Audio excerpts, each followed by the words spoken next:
What's going on, boys and girls? What's up, world? Austin John Plays here, and today we're going to be going over every single thing to do post-game in Legend of Zelda Breath of the Wild. Yep, you destroy Ganon, you got a bunch of seeds and shrines and orbs and all that fun stuff, but there's a lot to do in this game and, well, it's kind of overwhelming. This is going to be probably the best video to make sure you did everything possible in Breath of the Wild. After you watch this video to the end, if I missed anything big, be sure to leave a comment and let me know. I'm going to be breaking this down to 4 sections of a checklist. Things that can be done just after leaving the Great Plateau, things done a little later on but without any divine beasts, things that require you to visit multiple areas or complete one or more divine beasts, and lastly, things that you're most likely going to be doing after destroying Ganon for, the real completionist stuff. This list took a lot of time to compile, so dropping a like is really appreciated. With no further ado, let's begin. Number 1, ride stuff. There's lots of things in this game that can be ridden besides wild horses, including deers, stall horses, bears, and Lord of the Mountain, all of which cannot be registered at a stable. Number 2, special horses. There's 2 special horses that can be registered in the game, the Giant's Horse, aka Ganon's horse, and the Royal Horse, aka Zelda's horse. You can register those at any stable, and they're yours. Number 3, the Jump Slash. This one is a little silly, but from the pause screen, if you ever went to the ability controls, you'll most likely have a blank slot. This is for the Jump Slash tutorial, which can be found in Kakariko Village. Number 4, perfect your abilities. While we're on the subject, let's perfect these. Perfect the perfect guard so you can beat a guardian with just deflecting your shield, and perfect the flurry rush to take down your bigger enemies with ease. Number 5, rusted weapons. One really awesome mechanic in this game is finding the ground Octoroks and having them refresh a rusted weapon. For the next section of our checklist are going to be a bunch of things that require you to progress a little bit more in the game, but still without any divine beasts. Number 6, buy a house. There's a house on Hateno Village that requires a lot of rupees and resources. Find it and buy it. Number 7, the Hylian Homeowner. Branching off of number 6, a very rupee-heavy investment is fully upgrading and restoring that house to have a place to call your own and show off all your weapons. Number 8, collect some jewelry. In the Wasteland region, there's a vendor who sells you special jewelry that resists elements and other various benefits. Collect all of them. Number 9, Great Fairies.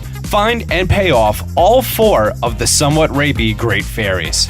Number 10, the Horse Fairy. Find and pay off the less rapey but much creepier Horse Fairy. Number 11, the Royal Guard's weapons.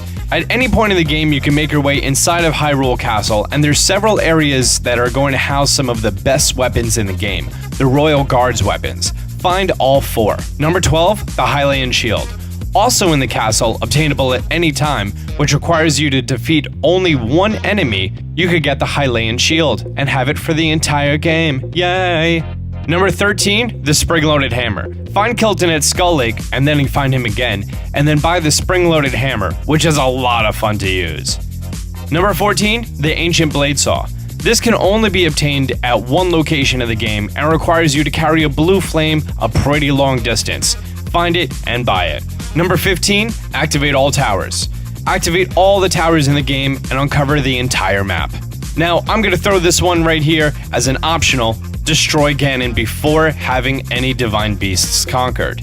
It's going to be a really great feat to be able to do this because you're not going to have the best of weapons, hearts, or divine beasts cleared which help you in the final fight, so totally optional. For the next section, it's going to require going to multiple areas in the map and or completing one or more of the divine beasts. Number 16, get all the outfits. Get all the sets of outfits in this game, the Barbarian, the Climber, the Dark, the Desert Voe, the Flamebreaker, the Gerudo, the Ancient, the Hylian, the Radiant, the Rubber, the Snowquill, the Soldiers, the Stealth, and the Zora. Number 17, Monster Masks. Get all of the Monster Masks from Kilton. That way you can blend it with enemies. Number 18, the Champion's Abilities. After defeating the Divine Beasts, you're going to get the Champion's Abilities. Collect all 4. Number 19, this one almost goes hand in hand, but after completing the Divine Beasts, you get a weapon for each of the 4 parts. And that weapon, if it ever breaks, it could be repurchased from the person you got it from. Number 20, Tarrytown. After buying your house, it begins a side quest for Tarrytown, which is a very resource-heavy side quest, and it involves you recruiting people from all over the world to start this new community. However, the ending is pretty much one of the most fulfilling things you're ever going to find in a Zelda game. Number 21, Dog. That's why you're my D-O-G-E. My dog. I don't know if everyone's gonna get that reference. There are dogs in this game that when you make them happy and make them your bestest buddy and tell them that they're a good boy, they bring you to a hidden treasure. Find all 14. Number 22, minigames. There are 16 minigames in the entire game, 4 of which you'll need for shrines. The rest are optional. Find all 16. Number 23, clear the Colosseum. There's a Colosseum fairly close to the Great Plateau, and it's home to some of the strongest enemies in the game. After defeating all the 4 divine beasts, clear the entire Colosseum, including the silver Lionel at the bottom. Number 24, the bridles and saddles. There are 6 sets of bridles and saddles in this game for your horse. Find all 6. Keep in mind, to customize your horse and his bridle and saddle, in addition to other things, you have to have max affection with him. Number 25, find all the captured memories in this game. All 12, wink wink, locations. Number 26, Of the Wild. Complete all 116 optional shrines and collect the tunic, cap, and trousers of the wild from the Forgotten Temple. Number 27, Destroy Ganon. After you defeat all the blights and recover all your memories, defeat Ganon for the complete ending of the game. The last things on this list are going to require a lot of work, and most, if not all, you're going to want to do after defeating Ganon. Number 28, upgrade your armor. Every single piece of armor in the game, upgrade them. That's going to take a lot of Lionel, Helix, and Star Fragment hunting. Number 29, upgrade all your equipment slots. Every Korok seed you find, which, for the record, I'm convinced that you startle the Korok, and then he poops because you scared the shit out of him, and then he gives you that poop, which is a Korok seed because they reproduce asexually. You only need to find 441 to unlock every inventory slot to max.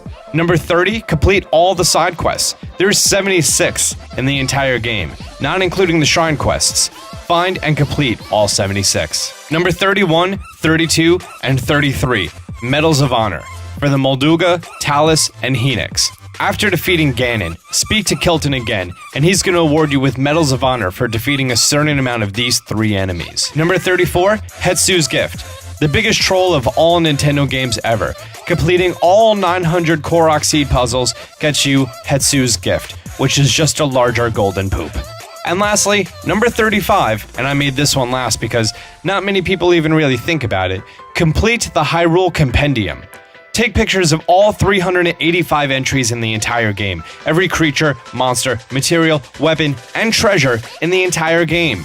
From number 1, which is Horse, to number 385, which is the Luminite Stone Deposit, all 385 entries. I'm also going to throw in 4 bonus ones that are optional at this time that you can't do without amiibos or some other method, so they're completely optional. Number 1, get the Link outfits from the previous games with the Link amiibos. Number 2, get Epona with the Smash Bros. Link amiibo. Number 3 and 4 is get the Of the Sky outfit and the Fierce Deity outfit, which these 2 are from amiibos that are currently not released yet, so you can only do it with a spoofed NFC chip or card. So boom, 35 things for you to do in Breath of the Wild besides the main story. So for anyone who defeated Ganon, controlled the Divine Beast, and almost completed all the shrines, the world just got a lot bigger.